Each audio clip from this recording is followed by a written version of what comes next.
Hey, Econ kids. These next sections of Econ are all in Section 7, and Section 7 does not have just a ton of stuff. If there was one section that we would cut Section 7, and it's because it's just got some nice to know things about how the economy works in general, and they're pretty short. So this packet that you're going to look at is your like mauvish color packet, right, for section 7. And just keep working through that and then do your saplings along the way. Module 37 is about long-run economic growth.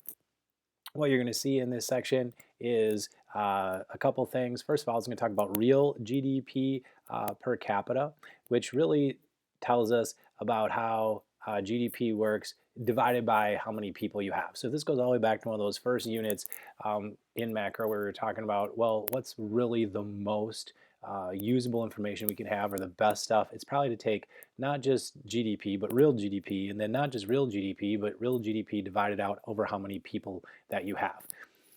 When you look at real GDP per capita, you can see like what parts of the world on this map are, a little bit higher, a little bit lower. None of it really surprising. Maybe the fact of like some countries, sometimes when you have so many people, like India, for example, like their economy might actually be quite large, but because they have 1 billion people, you have to divide that per capita out, and it ends up being a little bit low or to middle low section. Whereas maybe some other countries, like even China, if you think about that's middle high and how many people they have, I mean, that's kind of crazy to see that it's even that big. Growth rates, this is kind of like your rule of 72 that we did in micro.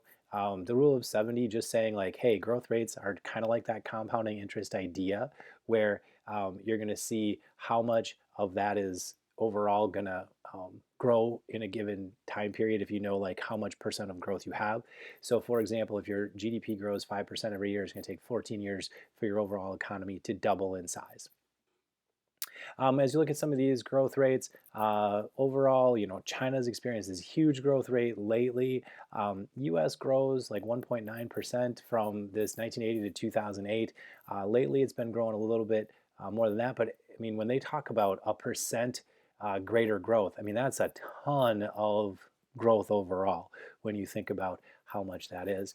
And then you look at negative growth rates like Zimbabwe, like when you see an economy just fail, that's where you're going to see that big negative like that. The sources of long run growth, what happens, this is kind of like when you read your Naked Economics book. Really, it's productivity is really what makes long run growth happen. So you can be more productive with your physical capital. That's going to be probably that technology piece, which is number 3 on there, trying to make more things available to everybody, make things better. The internet was a huge expansion. Like now we're doing these classes where you can just log in and kind of look at your stuff and then move on. But human capital is the last one.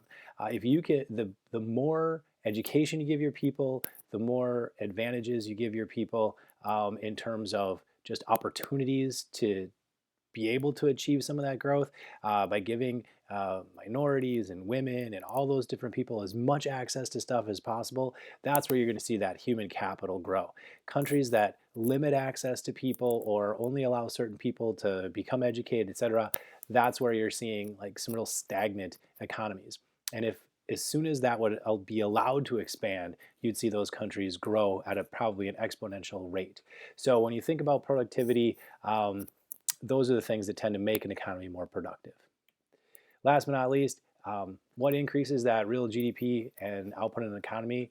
It's rising productivity. However you can make your people more productive. Maybe Zoom makes us more productive. Maybe not flying people around the country to attend meetings, but being able to have them not spend as much time sitting in an airport idle, but instead being with somebody on some sort of teleconference. Maybe that'll make people more productive as we go forward in the future.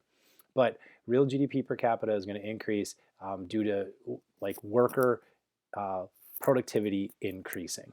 And that's it for Module 37.